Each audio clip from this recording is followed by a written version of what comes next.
Guys, isang magandang araw sa ating lahat. So happy Sunday everyone.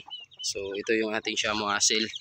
Pag-araw dito natin nilalagay sa labas para makapagkaykay and then makapag-exercise yung mga sisiw natin. Yan. So i-update ko kayo guys sa 2 months old natin na Shamo Asil din, which is yun yung nabili natin. So dito natin nilalagay. Yan guys. So kakatapos ko lang silang pakainin. So ito yung update sa kanila. So bali 2 months old to guys. Lalaki saka babae. So bali flat comb. Yan guys. So disclaimer lang tayo. No animals were harmed in making this video. So ito yung pullet and then ito yung stag.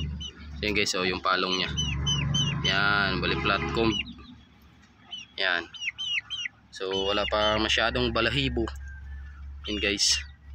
So yan talisayin. Yan.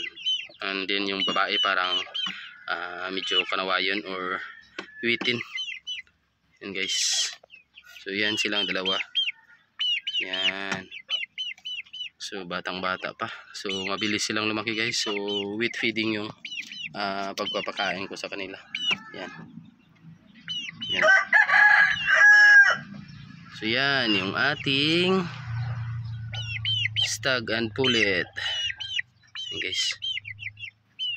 Yan dito ko nilagay sila para magiging presko kasi sobrang init ang panahon ngayon. And then dyan yung patubigan nila guys. Dito yung pakainan nila. Yan. So yun lang.